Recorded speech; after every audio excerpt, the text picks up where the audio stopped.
Screen पर आ रहा है, यहाँ पर हम सभी देखकर भी मंगलाचरण कर सकते हैं। वीरम विशाल नयनम रत्तुप्पल कोमल समपायम तिविहेण पणम्यूण शील गुणाणम निसामेह शील गुणाणम निसामेह। यह शील पाहुड़ नामक ग्रंथराज है। आज से लगभग 2000 वर्ष पूर्व आचार्य कुंद कुंद देव द्वारा संस्कृत भाषा में प्राकृत भाषा में इस ग्रंथराज की रचना की गई है और मात्र 40 गाथाओं में निबद्ध यह शील पाउड आप और हम सभी को शील का महत्व बताने वाला है। वह ज्ञान निरर्थक है जो शील रहित हो। और ये भी साथ में कहते हैं कल 13वीं गाथा में कि जो जीव यदि ज्ञान रखता है, श्रद्धान सम्यक रखता है, कदाचित चारित्र मोह के तीव्र उदयवश शील धारण नहीं कर पाता है, तो भी वह अल्प काल में शील धारण कर लेगा। लेकिन जिसकी श्रद्धा ही विपरीत है, जिसका ज्ञान ही विपरीत है, वह तो शील को, चारित्र को प्राप्त नहीं कर सकेगा। उसका तो ज्ञान भी और श्रद्धान भी सभी कुछ बेकार चला गया। इसके बाद 14वीं गाथा क्रम प्राप्त है, उसे अपन पढ़ते हैं। इस 14वीं गाथा में आचार्य कुंद देव हमें क्या कहने वाले हैं। इस 14वीं गाथा की उत्थानिका में लिखा है, आगे कहते हैं कि जो उन्मार्ग के प्ररूपण करने वाले कुमत कुशास्त्र की प्रशंसा करते हैं, वे बहुत शास्त्र जानते हैं तो भी शील व्रत ज्ञान से रहित हैं, उनके आराधना नहीं है। पिछली गाथा में कही थी कि जो उन्मार्ग दर्शाता है उसका ज्ञान निरर्थक है। तो यहां भी कह रहे जो उन्मार्ग का प्ररूपण करता है, अर्थात कुमत कुशास्त्र आदि की प्रशंसा करता है, वह भले ही बहुत शास्त्रों को जानता हो तो भी वह शील व्रत ज्ञान से रहित है और उसके आराधना नहीं है। जो 4 आराधना बताई थी, सम्यक दर्शन आराधना, सम्यक ज्ञान आराधना, सम्यक चारित्र आराधना और सम्यक तप आराधना, कहते हैं ये चारों आराधनाएं उसकी नहीं है जो कुमत कुश्रुत कुशास्त्र की प्रशंसा करता है। देखिए अपन पढ़ते हैं गाथा।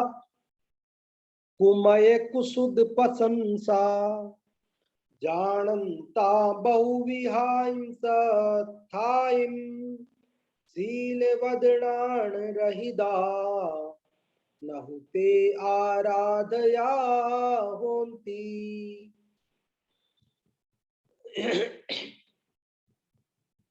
कुमय कुसुद प्रशंसा, कुमय मतलब कुमत, खोटे मत, और कुसुद मतलब कुश्रुत, खोटे शास्त्र, उनकी प्रशंसा मतलब प्रशंसा करता है।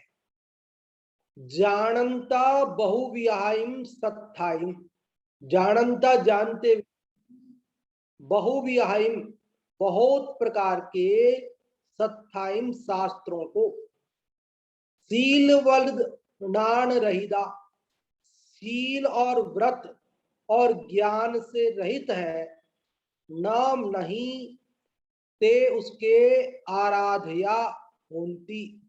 न मतलब नहीं, ते मतलब उसके, आराधया मतलब आराधना होती है, नहीं होती है, ना होती। तो पूरी गाथा का अर्थ क्या हुआ कि जो बहुत शास्त्रों को जानता हुआ भी कुमत कुश्रुत की प्रशंसा करता है, वह शील व्रत ज्ञान से रहित है, वह आराधक नहीं है, उसके आराधना नहीं है।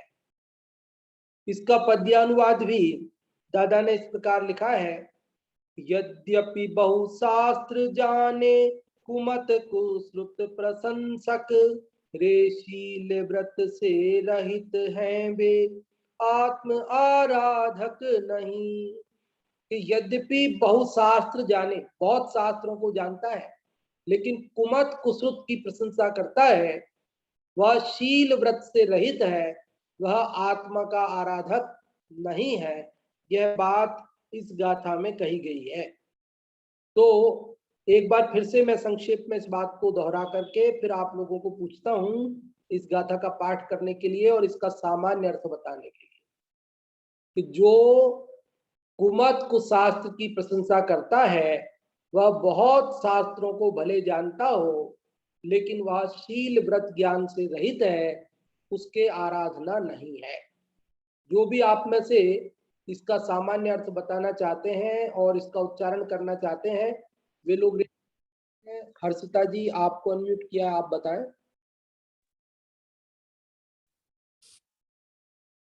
सभी को जय जिनेन्द्र। कुमय कुसुद प्रशंसा जानता बहु विहाय सत्थाई, शील वदनान रहिदा रहुते आराधया होंती। मतलब कि जो बहुविहायम सत्थाइम जानता, जो बहुत शास्त्रों को जानते हुए भी कुमय कुसुत प्रशंसा, कुमत खोटे मत और कुश्रुत जो खोटे शास्त्र हैं उनकी प्रशंसा करता है। शील वदनान रहिदा, वह शील व्रत और ज्ञान से रहित होता है। रहु ते आराधया होंती, और उसकी आराधना नहीं होती है, वह आराधक नहीं कहा जाता है।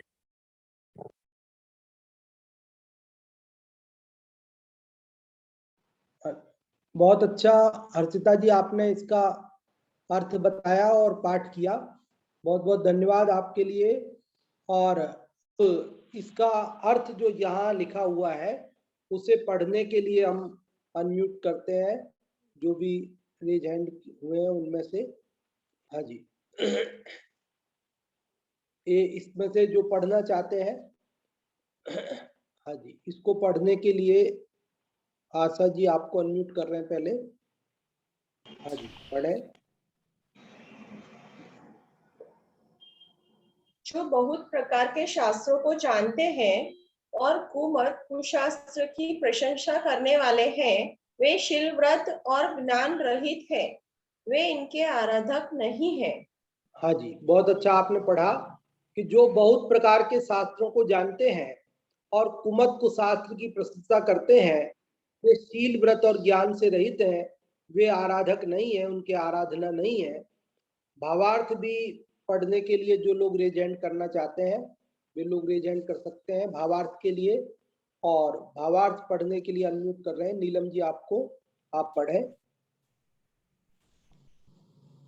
जो बहुत शास्त्रों को जानकर ज्ञान तो बहुत रखते हैं और कुमत कुशास्त्रों की प्रशंसा करते हैं, तो जानो कि इनके कुमत से और कुशास्त्र से राग है, प्रीति है, तब उनकी प्रशंसा करते हैं। ये तो मिथ्यात्व के चिन्ह है। जहाँ मिथ्यात्व है वहाँ ज्ञान भी मिथ्या है, और विषय कषायों से रहित होने को शील कहते हैं। वह भी उसके नहीं है, व्रत भी उसके नहीं है। कदाचित कोई व्रताचरण करता है तो भी मिथ्या चारित्र रूप है, इसलिए दर्शक चारित्र का आराधने वाला नहीं है, मिथ्या दृष्टि है। हाँ जी, बहुत अच्छा आपने इसको पढ़ा नीलम जी, बहुत बहुत धन्यवाद आपके। इस भावार्थ में क्या बात लिखी है देखिए, कि जो बहुत शास्त्रों को जानकर ज्ञान तो बहुत रखते हैं, बहुत शास्त्र पढ़ लिए, 11 अंग पढ़ लिए, ज्ञान बहुत हो गया, और कुमत कुशास्त्रों की प्रशंसा करते, जो सत्य मत नहीं है, सत्य धर्म नहीं है, ऐसे कुधर्म की और कुशास्त्रों की प्रशंसा करते हैं, तो जानो कि इनके कुमत से और कुशास्त्र से राग है, प्रीति है, तब उनकी प्रशंसा करते हैं। ये तो मिथ्यात्व के चिन्ह है। देखो, कुमत कुशास्त्र की प्रशंसा करना ये मिथ्यात्व का चिन्ह है। अपन जो पढ़ते हैं सम्यक दर्शन के 8 अंग और 25 दोष, वहां पर पंक्ति आती है, कुगुरु कुदेव कुव्रत सेवक की नहीं प्रशंस उच्चरे है। कि कुगुरु कुदेव और कुधर्म तथा उनके सेवकों की प्रशंसा नहीं करता है, सम्यक दृष्टि नहीं करता है, और जो करता है वह सम्यक दृष्टि नहीं है। ये बात यहाँ पर बताई जा रही है कि जो बहुत शास्त्रों को जानकर ज्ञान तो बहुत है, लेकिन कुमत कुशास्त्रों की प्रशंसा करता है, तो इससे ये पता चलता है कि उसको कुमत कुशास्त्र से राग है, तभी तो वो उसकी प्रशंसा कर रहा है। और ये ऐसा राग होना, ऐसी प्रशंसा करना, ये मिथ्यात्व का चिन्ह है। जहां मिथ्यात्व है वहां ज्ञान भी मिथ्या है। जब मान्यता मिथ्या हो गई तो ज्ञान भी मिथ्या है। और विषय कसायों से रहित होने को शील कहते हैं, वह भी उसके नहीं है, क्योंकि जब मान्यता मिथ्या है, ज्ञान मिथ्या है, तो फिर उसको चारित्र भी संभव नहीं है और व्रत भी उसके नहीं है। कदाचित कोई व्रताचरण करता है, आप कहेंगे साहब हमें तो दिख रहे व्रत, तो कह रहे वो जो व्रत दिख रहे हैं तो भी मिथ्या चारित्र रूप है। वो व्रत कैसे है? वो जो कुछ भी व्रत सदाचार आपको दिखाई दे रहा है वो भी मिथ्या चारित्र रूप है, इसलिए दर्शन ज्ञान चारित्र का आराधने वाला नहीं है, क्योंकि उसके दर्शन भी नहीं है, ज्ञान भी नहीं है, चारित्र भी नहीं है, तप का सवाल ही नहीं है। इस प्रकार से वो चार आराधनाओं से रहित है, मिथ्या दृष्टि है।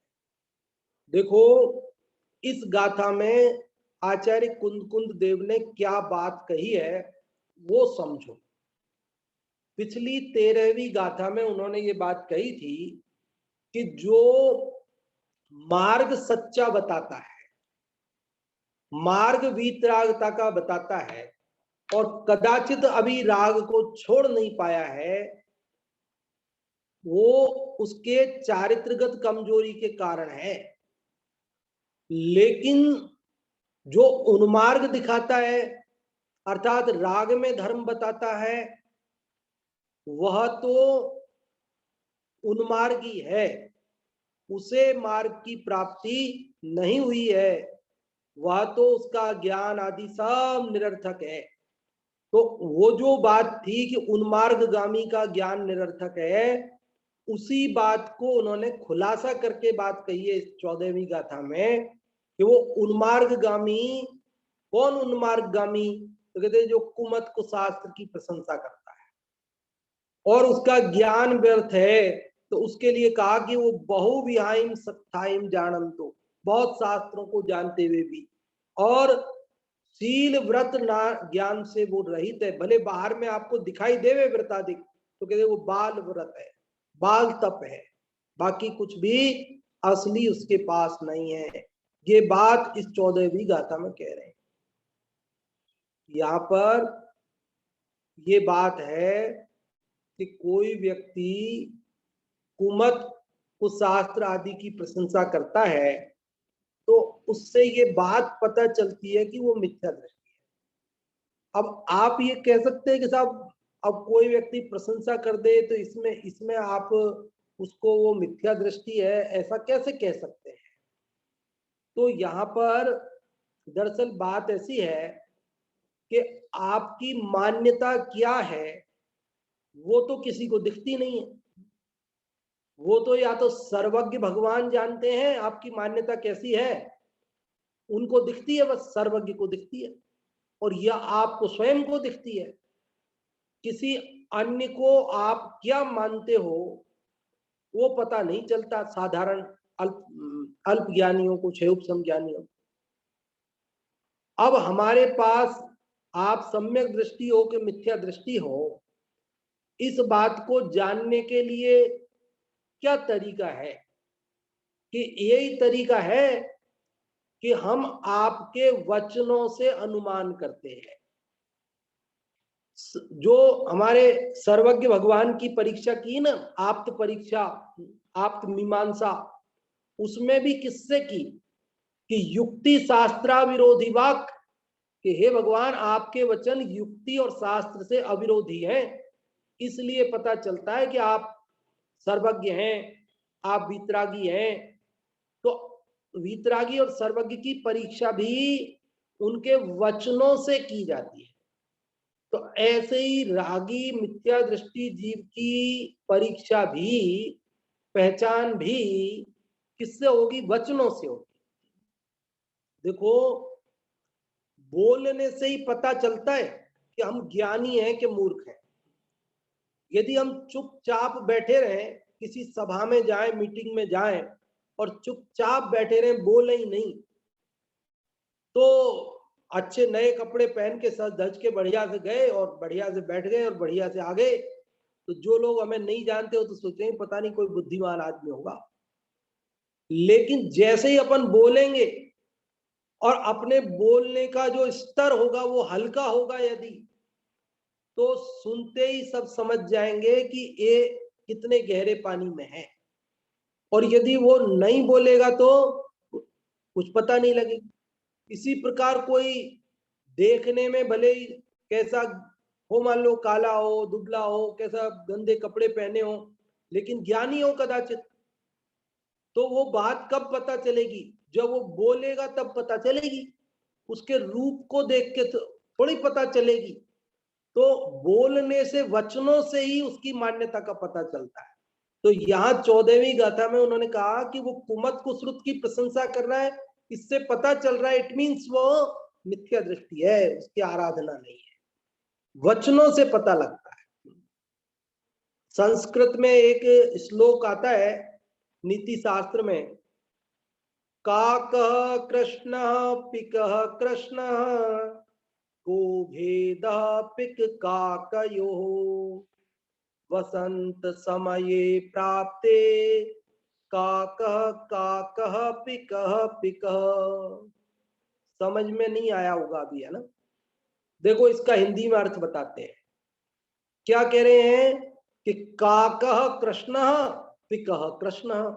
काक मतलब कौआ और पिक मतलब कोयल, कृष्ण मतलब काला। कि काकः कृष्णः पिकः कृष्णः, कि कौआ भी काला होता है और कोयल भी काली होती है। को भेदः पिक काकयो, कौवे और कोयल में क्या अंतर है? अरे कौआ भी काला, कोयल भी काली, दोनों दिखने में भी एक जैसे। अब उन दोनों को यूं देखो तो पता ही नहीं चलता कि कौन कौआ है कौन कोयल है। तो बोले फिर कैसे पता चलता है? जब नहीं चलता तो फिर कैसे चलता है? तो कह रहे वसंत समये प्राप्ते, कि जब वसंत ऋतु आती है तो उस समय क्या होता है कि कोयल मधुर बोलती है, मीठा बोलती है। बाकी समय तो मौन रहती है, वो बोलती नहीं है, तो पता नहीं चलता दोनों का अंतर। लेकिन जब बोलती है वसंत समय में तो तुरंत पता चल जाता है कि ये तो कोयल है और ये कौवा है। मतलब कहने का यह है कि कोयल और कौवा दोनों का रंग तो एक जैसा है, बाहर से रूप स्वरूप तो लगभग एक जैसा है, मिलता जुलता है, इसलिए उनका अंतर कर पाना मुश्किल है। लेकिन जब वे बोलते हैं तब ये पता चल जाता है कि कौन कौवा है और कौन कोयल है। उसी प्रकार बाहर में शास्त्र ज्ञान होना, बाहर में व्रत होना, बाहर में आपको तपस्वी नजर आना, इससे पता नहीं चलता कि वो सम्यक दृष्टि है कि नहीं है। तो फिर किससे पता चलता है? तो कहते हैं वो यदि कुमत कुसुत आदि की प्रशंसा करता है, ऐसे वचन हैं, उनसे वह पता चलता है कि वह मिथ्या दृष्टि है। किससे पता चलता है? वचनों से। रूप से पता नहीं चलता, बाहर से देख के पता नहीं चलता। अरे कौवे और कोयल में इतनी समानता होती है कि वो कौवा भी नहीं पहचान पाता।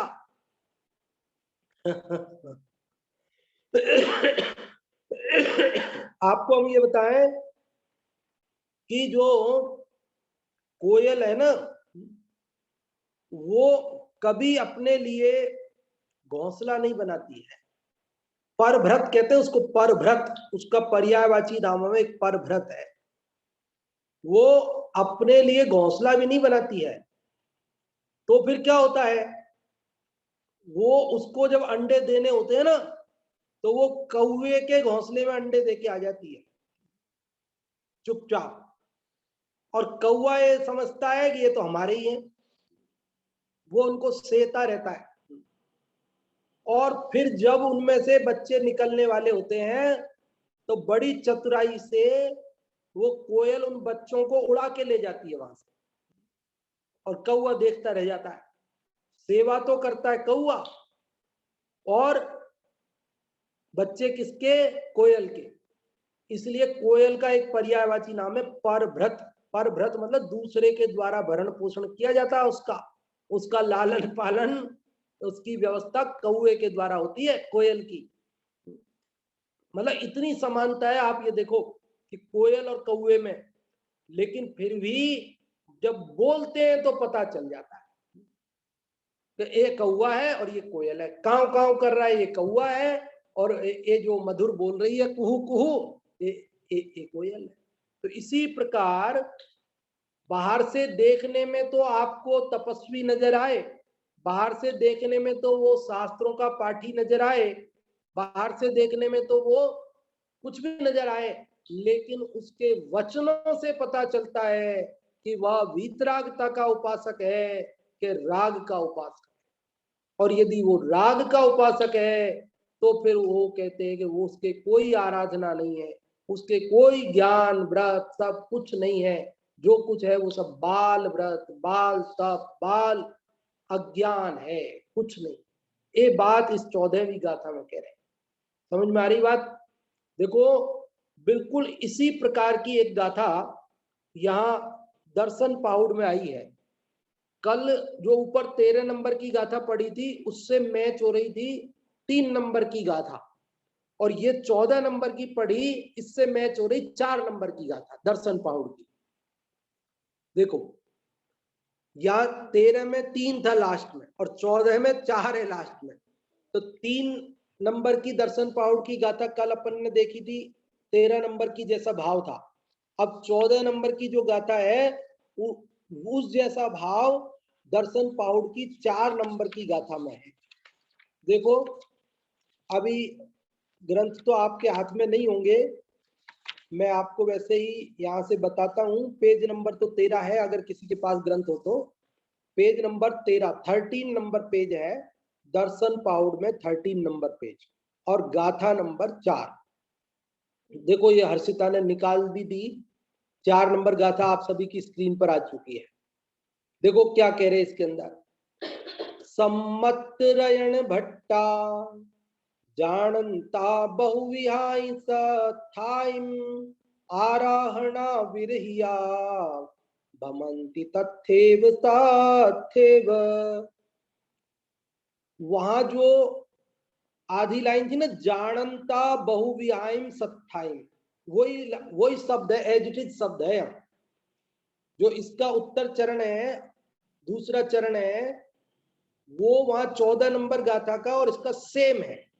14 नंबर गाथा सील पाउड में जानंता बहुव्यायम सत्थाइम, और यहाँ पर दर्शन पाउड में भी जानंता बहुव्यायम सत्थाइम। और नीचे एक शब्द है चौथी गाथा में, आराहणा विरहिया, और वहां 14 नंबर गाथा में था सील पाउड में, आराध नहुते आराधया होती। मतलब वहां पर भी ये कह रहे आराधना नहीं है, यहाँ पर भी कह रहे आराधना नहीं है। वहां पर भी कह रहे कि वे बहुत शास्त्रों को जानते हुए, यहाँ भी कह रहे बहुत शास्त्रों को जानते हुए। और जो अंतर है वो अंतर इतना ये है कि वहां तो कहा था कि वो कुमत कुसरुत आदि की प्रशंसा करता है, तो उसके शील व्रत ज्ञान नहीं है, वो आराधना नहीं है। और यहाँ क्या करे कि वो सम्यक तो रत्न से भ्रष्ट है। और भमंती तथ्येव तथ्येव, भमंती मतलब घूमता है, तथ्येव मतलब वही वही मतलब संसार में, और तथ्येव 2 बार है, उसी में मतलब संसार में ही मतलब दीर्घ काल तक परिभ्रमण करता है, ये बताने के लिए 2 बार कहा है। तो एक गाथा का अर्थ यहाँ 4 नंबर की का अर्थ तो आप यहाँ से पढ़ देता हूं ताकि आपको भाव ख्याल में आ जाए कि जो पुरुष सम्यक रूप रत्न से भ्रष्ट है, आप में से कोई पढ़ना चाहते हैं इस चौथी गाथा का अर्थ, तो आप रेज हैंड कर सकते हैं, तो आपको हम पढ़ने का अवसर देते हैं। हाँ जी, इस चौथी गाथा का अर्थ पढ़ने के लिए अंगूरी जी आपको अनम्यूट किया है, आप पढ़ें।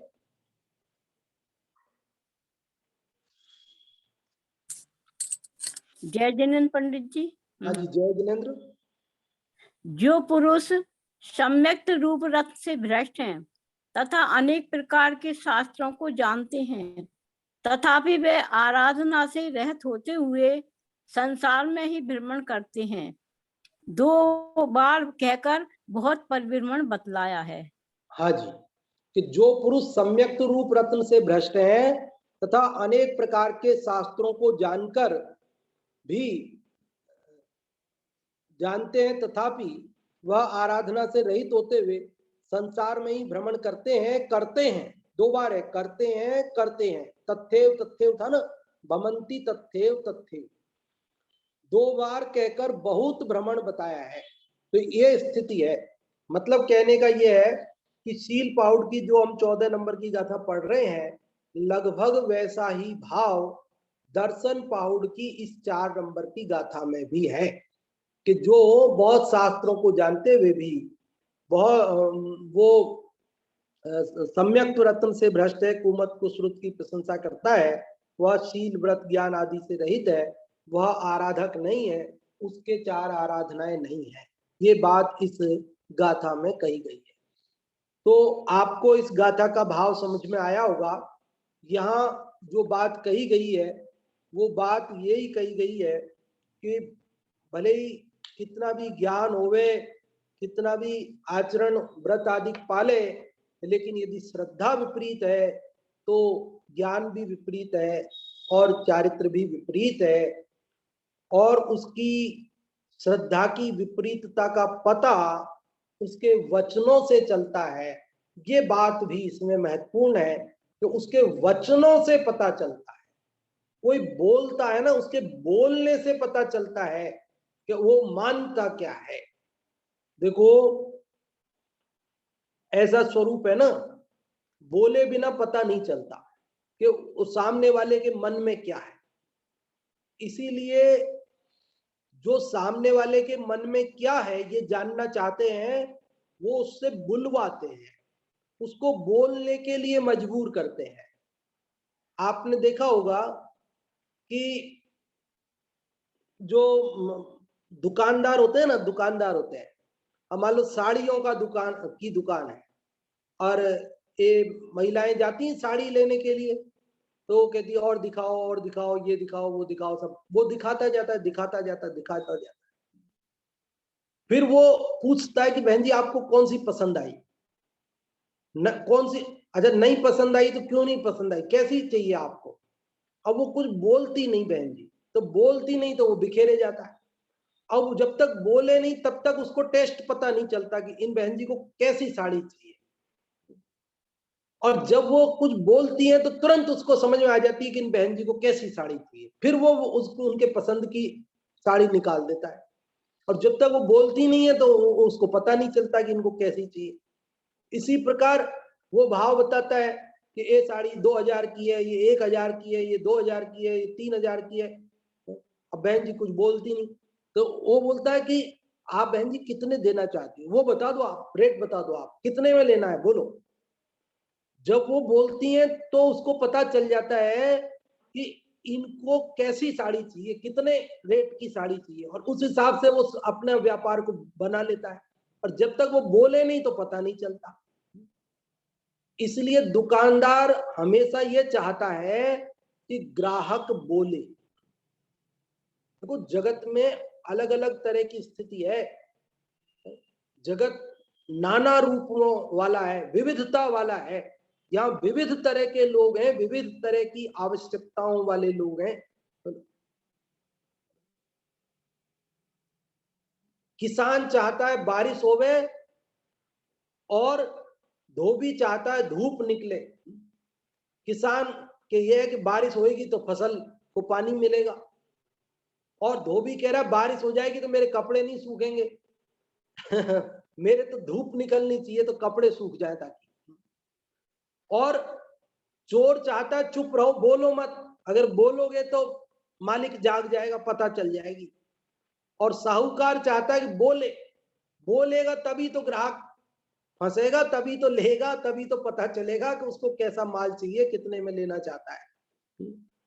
बोलो, किसान चाहे बारिश हो, धोबी चाहे धूप, और साहूकार चाहे बोलो और चोर चाहे चुप, ऐसी स्थिति है।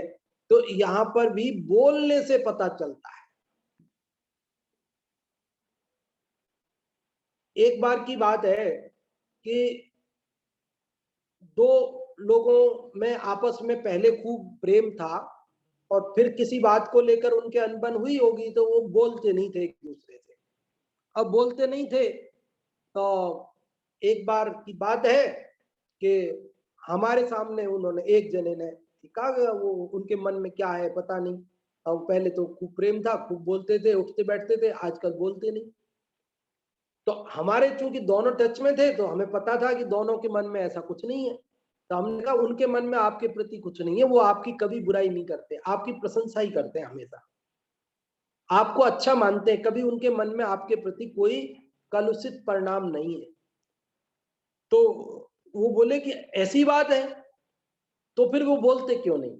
मैंने कहा भाई वो उनकी थोड़ी बोलने की कम आदत है, वो मन में संकोच है और इसलिए वो बोलते नहीं है, बाकी आपके प्रति उनके मन में कुछ नहीं है, बुरा भाव नहीं है, अच्छा भाव है। तो बोले होगा अच्छा भाव, लेकिन हमको कैसे पता चले। हमको तो तब पता चलेगा ना जब वे बोलेंगे। अरे हमारे सामने से निकल जाते हैं लेकिन जय जिनेन्द्र तक नहीं करते, तो हम कैसे माने कि उनके मन में हमारे प्रति बुरा भाव नहीं है, अच्छा भाव है। हमको तो तब पता चलेगा ना जब वो बोलेंगे। सही बात है, जब तक बोलेंगे नहीं तब तक पता भी कैसे चलेगा कि आपके मन में भाव क्या है, बात क्या है। लेकिन जब आप बोलते हैं तभी आपके मन की बात पता चलती है, अंदाजा लगता है, अनुमान होता है। तो यहाँ इस 14वीं गाथा में कहा कि भैया जब तुम बोलते हो, कुमत कुसरुत आदि की प्रशंसा करते हो, भले ही तुम बहुत शास्त्रों के पाठी हो, भले ही तुम बहुत आचरण पालते हो, व्रत पालते हो, लेकिन उससे पता चलता है कि तुम्हारी मान्यता विपरीत है, तुम्हें कुमत कुसरुत से राग है, तभी तो प्रशंसा करते हो। ये तो मिथ्यात्व का चिन्ह है और तुम सच्चे आराधक नहीं हो। देखो समय तो हो रहा है, अभी है 10 मिनट, 2-5 मिनट में एक बात और बता करके फिर आप लोगों को पूछता हूँ। ऐसा होता है सामने वाले का भाव पता नहीं चले तो कुछ पता नहीं चलता, बोले बिना, उसके बिना। तो एक कुत्ता होता है ना, कुत्ता पालते हैं लोग, कई लोग कुत्ता पालते हैं घरों में। आप लोगों ने देखा होगा वो कुत्ते की पूंछ नहीं होती है, और जो पालतू कुत्ते होते हैं उनकी पूंछ नहीं रखते हैं वो लोग। अब कईयों के होती भी है ना, लेकिन जो अभी मेरे कहने से आप कुछ गड़बड़ मत करना ना, नहीं तो पाप मेरे को लगेगा। अभी मैं केवल ऐसे ही बता रहा हूं आपको। कई लोग कुत्ता पालते हैं, उनके पूंछ नहीं होती है। अब मैंने कहा कि ये कुत्ते के पूंछ क्यों नहीं होती है भाई, तुम्हारे कुत्ते के पूंछ कहाँ गई, पूंछ कटवा दी क्या हुआ, है ना। अब जो कुछ भी हुआ, मालूम आपको कुत्ते के पूंछ क्यों नहीं रखते हैं? इसलिए नहीं रखते हैं कि कुत्ते की पूंछ से कुत्ते का मूड पता चल जाता है कि कुत्ता गुस्से में है कि कुत्ता खुश है कुत्ता खुश है या कुत्ता नाखुश है, नाराज है, कुत्ता काट लेगा या नहीं काटेगा, ये बात उसकी पूंछ से पता चल जाती है। कुत्ता पागल है कि बिना पागल है, ये पूंछ से पता चल जाता है। इसलिए जो लोग कुत्ते का मूड नहीं पता चले सामने वाले को, कुत्ता खुश हो तो भी नाराज है ऐसा पता चले, लोग डरते ही रहे उस कुत्ते से हमेशा, इसलिए बिना पूंछ वाला कुत्ता रखते हैं लोग। क्योंकि वो पूंछ हिला दी ना उसने, इसका मतलब वो खुश है, और पूंछ नहीं हिला रहा है इसका मतलब नाराज है, वो गुस्से में है। पूंछ सीधी हो गई इसका मतलब वो पागल है, काट खाएगा तो अभी इंजेक्शन लगवाने पड़ेंगे आपको। तो गोल है, घूम रही है उसकी पूंछ, इसका मतलब वो स्वस्थ है, वो पागल नहीं है। तो ये सब उसकी पूंछ से सारे अंदाजे लग जाते हैं, अनुमान लग जाते हैं। मतलब दुनिया में बहुत तरह के शास्त्र हैं, बहुत तरह के व्याकरण शास्त्र, ऐसे अनेक शास्त्र चलते, अर्थशास्त्र और क्या क्या। अब ये वीतरागता के शास्त्र जो अपन पढ़ रहे हैं, इसके अलावा भी दुनिया में बहुत तरह के रागवर्धक शास्त्र हैं। एक चोर शास्त्र है, चोर शास्त्र। उस चोर शास्त्र में चोरी करने के तरीके बताए, चोरी करने के तरीके। बोले चोर को चोरी करने के लिए 3 चीजें चाहिए। एक तो तेल चाहिए सरसों का, एक बाल चाहिए और एक रोटी चाहिए। अब आपको चोरी नहीं सिखा रहे, चोरी करना नहीं सिखा रहे, नहीं आप चोरी करना सीख जाओ। साहब इनका क्या करेगा चोर? तो चोर ये करता है कि वो जाता है और जहां चोरी करना होती है ना, तो वो पहले पता लगाना है कि भाई यहाँ मालिक जाग रहा है कि सो रहा है, क्या स्थिति है। तो सबसे पहले तो कुत्ते से सामना होएगा, तो कुत्ते के लिए सबसे पहले रोटी डाल देते हैं। अब कुत्ता रोटी खा के खुश हो जाता है, वो समझता है ये अपना कोई हितैषी आदमी है, ये इससे कोई खतरा नहीं है, तो वो भौंकता नहीं उसके सामने, पूंछ हिलाता रहता है। अब वो घुस गया अंदर, अब उसको सांकड़ खोलनी है। अब उसमें पहले तेल नहीं डालेगा तो वो आवाज करेगी, तो मालिक जाग जाएगा, तो उसमें पहले सरसों का तेल डाल देता है और फिर उसको खोलता है, आसानी से खुल जाती है, आवाज नहीं होती है।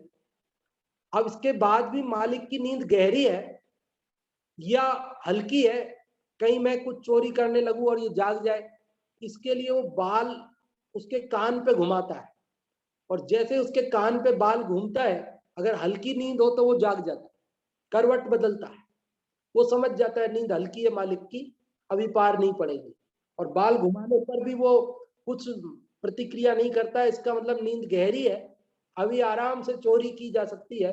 बोलो चोरी करने के तरीके बताए हैं, बोलो। तो आप केवल शास्त्र के नाम से भ्रमित मत हो जाना कि साहब ये भी शास्त्र है वो भी शास्त्र है। यह वीतरागता के उपासक, ये शास्त्र हमें बड़े भाग्य से मिले हैं, हमने कोई बहुत पुण्य किए हैं जो हमें वीतरागता की पोषक या जिनवाणी माता मिली है, जिन धर्म मिला है, वीतराग धर्म मिला है, ये पा करके खोना नहीं, इसका सदुपयोग करना, समय व्यर्थ गंवाना नहीं। यहाँ कह रहे भैया कुमत कुसुत आदि की प्रशंसा करता है तो अन्य बहुत शास्त्र पढ़ लेवे तो भी उसका ज्ञान, उसका सब कुछ बेकार है, क्योंकि आत्मज्ञान ही ज्ञान है, शेष सभी अज्ञान। भैया आत्मा का कल्याण जिससे हो, ऐसा श्रद्धान ज्ञान और आचरण ही कार्यकारी है। बाकी तो लोक बढ़ाई के लिए लोग प्रशंसा करें कि साहब ये विद्वान है, तो उससे क्या होता है? यहां से आंख बंद हुई और फिर पता नहीं किस कुत्ती के पेट में या किसी सूकरी के पेट में जाकर जन्म हो गए, पता नहीं चलता।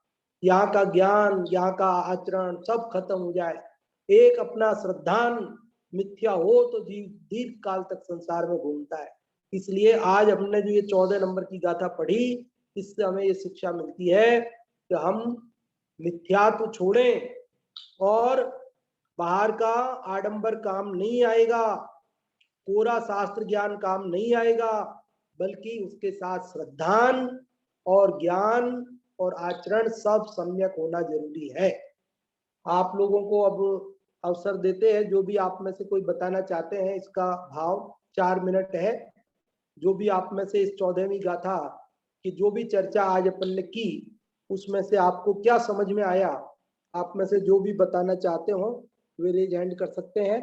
हाँ जी, यशोधरा आंटी जी, सबसे पहले आपका रेज हैंड हमें दिखाई दिया है, तो सबसे पहले हमने आपको ही अनम्यूट किया है, आप पढ़ें, आप बताएं। जय जिनेन्द्र। जय जिनेन्द्र। आज हमने 14 नंबर की गाथा पढ़ी सील पहुड़ में। उस गाथा में ये बताया है कि यद्यपि बहुत शास्त्र जाने, बहुत शास्त्र का ज्ञान है उसको, फिर भी कुमत और कुश्रुत जो है उसका प्रशंसक है, उसमें उसको राग है, तो वो सील व्रत से रहित है। बाहर में भले सील व्रत उसके हो, पर वो सील व्रत कोई कार्यकारी नहीं है और वो आत्मा आराधक नहीं है, उसको आत्मा का सच्चा ज्ञान नहीं है। तो इस बात को हमने विस्तार से समझा कि इतना भी शास्त्र ज्ञान हो जाए, पर अगर जो मिथ्या मार्ग है उस मार्ग के प्रति आपकी प्रशंसा है, तो कहते हैं कि वो मार्ग सच्चा नहीं है, उसको कभी मोक्ष होने वाला नहीं है। दर्शन पहुड़ की भी 4 नंबर की गाथा के माध्यम से भी हमने समझा कि वहां भी यही बात बताई थी कि जो सम्यक्त्व से रहित है, तो जो सम्यक से रहित है उसका ज्ञान और चरित्र सब बेकार है और वो संसार में ही घूमता रहेगा, फिर फिर करके संसार में ही घूमेगा। क्योंकि बाहर में जो पता चलता है वो तो उनके बोलने से पता चलता है, उसकी श्रद्धा का तो पता अन्य लोगों को चलता नहीं है कि उसकी श्रद्धा सही है या मिथ्या है। बोलने से पता चलता है, तो बोलने से और आचरण से मालूम चलता है। तो यहाँ बता कि वो प्रशंसक है अन्य मत की, तो वो मिथ्या है, मिथ्यात्व है उसका। तो नीति शास्त्र के माध्यम से भी हमने एक श्लोक के माध्यम से समझा कि काकः कृष्ण पिकः कृष्ण को भेदो पिक काकयो वसंत समय प्राप्ते काकः काकः पिकः पिकः। कहते हैं कि वसंत ऋतु आती है तब कोयल क्या कौन है और कौवा कौन है उसका पता चलता है। इसी तरह से यहाँ भी यही बात बताई है। तो इस गाथा से हमें भी ये शिक्षा लेनी है कि सबसे पहले मिथ्यात्व को छोड़े और मिथ्यात्व को छोड़ करके सम्यक दर्शन करके, सम्यक ज्ञान करके, जो सम्यक चारित्र हैं उसका पालन करने का प्रयास करें। हाँ जी, बहुत अच्छा आंटी जी, आपने इस 14वीं गाथा का सार बताया, नीति का श्लोक भी आपने याद कर लिया और संस्कृत में पूरा श्लोक भी शुद्ध रूप से आपने सुनाया और सारी बात बताई। चौथी गाथा दर्शन पाउड़ की भी आपने याद दिलाई और व्यवस्थित रूप से आपने इसका सार बताया। बहुत बहुत आभार आपका। और किसी को कुछ पूछना हो या कुछ बताना हो तो एक जने को अवसर दे सकते हैं, केवल 1 मिनट अपने पास है, नहीं तो आप समय पूर्णता को ही प्राप्त हो ही गया है। तो अभी अपन जिनवाणी स्तुति करके आज की कक्षा को विराम देते हैं और अगली गाथा 15वीं अपन कल पढ़ेंगे। निज निधि निज में बताई यह अनंत उपकार है, इसके लिए जिनवाणी माँ को वंदना शत बार है, वंदना शत बार है।